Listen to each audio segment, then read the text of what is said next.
L'intelligence artificielle, elle déferle en ce moment dans nos entreprises. On nous la présente comme une vraie révolution, mais une révolution à double tranchant. Alors est-ce que c'est la promesse d'un futur plus efficace, ou est-ce que c'est le début de nouvelles pressions qu'on n'imaginait même pas? C'est exactement ce qu'on va décortiquer ensemble. D'un côté, le tableau est idyllique. L'IA promet d'automatiser, de nous faire gagner un temps précieux, de nous aider à prendre de meilleures décisions. C'est le discours de l'optimisation à tout prix. Mais de l'autre côté, une autre réalité, plus humaine, commence à se dessiner, de l'anxiété, des exigences qui explosent, et ce sentiment un peu flou de déshumanisation. C'est ce grand écart qui nous intéresse. Pour bien comprendre cette tension, il faut aller à la source. Au fond, tout part d'un décalage, un vrai choc des cultures entre la logique pure de la machine et nos besoins psychologiques à nous, les humains. Regardez, c'est limpide. La logique de l'IA, c'est faire plus, avec moins, décider plus vite, réduire les erreurs, c'est l'efficacité pure et dure. Mais notre cerveau, lui, il ne carbure pas à ça. Il a besoin de sens dans ce qu'il fait. Il a besoin d'autonomie, de se sentir reconnu. Quand on plaque une logique de machine sur un fonctionnement humain, forcément ça coince. Et ce conflit, attention, ce n'est pas juste de la théorie. Ça se traduit par des risques bien réels pour le bien-être au travail. On va en voir 3 qui sont souvent un peu sous le radar. Le premier risque, c'est l'accélération non-stop.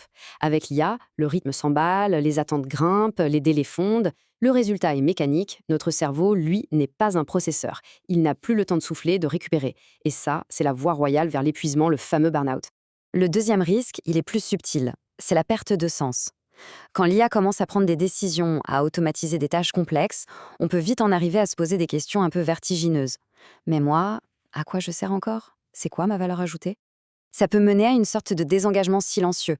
La personne est là, mais sa tête est déjà partie. Et enfin, troisième risque, le sentiment d'être constamment surveillé. Certaines IA sont capables de tout mesurer, tout analyser en permanence. Même si l'intention de départ est d'optimiser, le ressenti peut être terrible, celui d'un contrôle permanent, d'être sans arrêt jugé par la machine.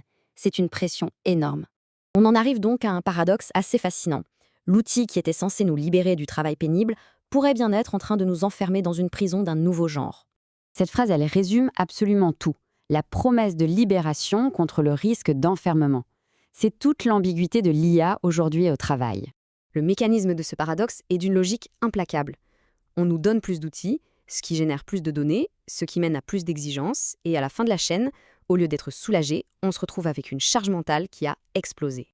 Alors voilà le point crucial. Il ne faut surtout pas se tromper de cible. Le problème, ce n'est pas l'IA en elle-même. Ce n'est qu'un outil. Le vrai enjeu, et donc la vraie solution, ça se trouve dans la stratégie humaine qu'on décide de mettre en place. Bon, maintenant qu'on a bien cerné le problème, passons aux solutions. Parce qu'il y en a. Il existe des leviers très concrets pour s'assurer que l'IA soit au service de l'humain et pas l'inverse. On peut résumer ça en 4 grands axes.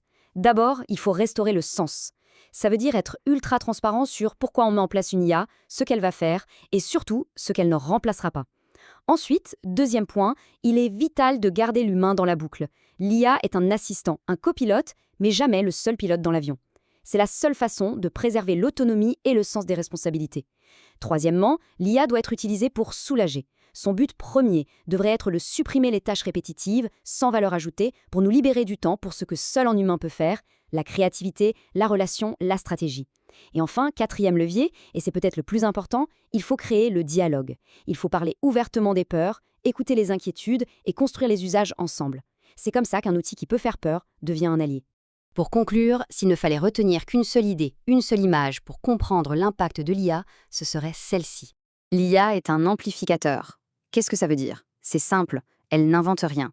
Elle ne va pas transformer une culture d'entreprise du tout au tout. Elle va simplement prendre ce qui existe déjà et monter le volume à fond. Et c'est là que tout se joue. Si une culture d'entreprise est déjà basée sur la pression et le contrôle, l'IA va amplifier cette pression jusqu'à la rendre intenable. En revanche, si la culture valorise l'autonomie, la confiance et le sens, alors l'IA va devenir un formidable amplificateur de potentiel humain. L'outil ne fait que révéler et renforcer la culture existante. Au final, la seule vraie question que chaque organisation doit se poser est celle-ci. Est-ce que notre IA est pensée uniquement pour la performance brute ou est-ce qu'elle est d'abord conçue pour les personnes qui l'utilisent? C'est ce choix qui va dessiner le monde du travail de demain.